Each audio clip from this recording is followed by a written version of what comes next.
కలిపేసుకుని ఆ రోజుకి కావాల్సిన పిండిని పక్కకు పెట్టుకుని మిగతాది ఫ్రిడ్జ్ లో పెట్టుకుని 2-3 రోజులు వాడుకోవచ్చు.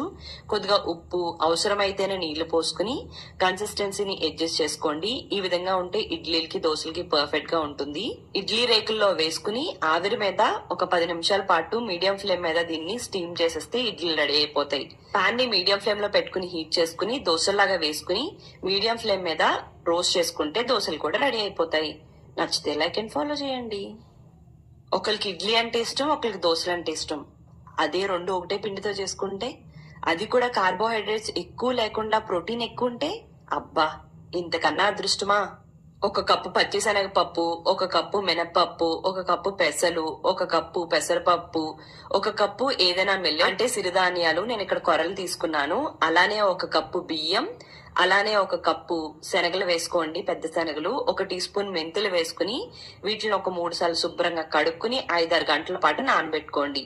ఇవి బాగా నానిన తర్వాత గ్రైండర్ లో గాని మిక్సీ జార్ లో గాని వేసుకుని చాలా తక్కువ నీళ్లు మాత్రమే పోసుకుని దీన్ని గట్టిగానే గ్రైండ్ చేసుకోవాలి. మరీ గట్టిగా కాదు, ఈ విధంగా ఉంటే సరిపోతుంది.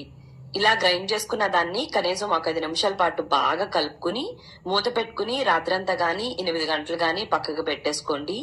తర్వాత తీసుకుని చూసుకుంటే ఇలా చక్కగా ఫర్మెంట్ అయి ఉంటుంది. దీన్ని బాగా కలిపేసుకుని ఆ రోజుకి కావాల్సిన పిండిని పక్కకు పెట్టుకుని మిగతాది ఫ్రిడ్జ్ లో పెట్టుకుని 2-3 రోజులు వాడుకోవచ్చు.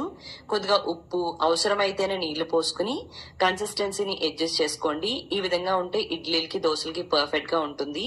ఇడ్లీ రేకుల్లో వేసుకుని ఆవిరి మీద ఒక 10 నిమిషాల పాటు మీడియం ఫ్లేమ్ మీద దీన్ని స్టీమ్ చేసేస్తే ఇడ్లీలు రెడీ అయిపోతాయి. పాన్ ని మీడియం ఫ్లేమ్ లో పెట్టుకుని హీట్ చేసుకుని దోశల్లాగా వేసుకుని మీడియం ఫ్లేమ్ మీద రోస్ట్ చేసుకుంటే దోశలు కూడా రెడీ అయిపోతాయి.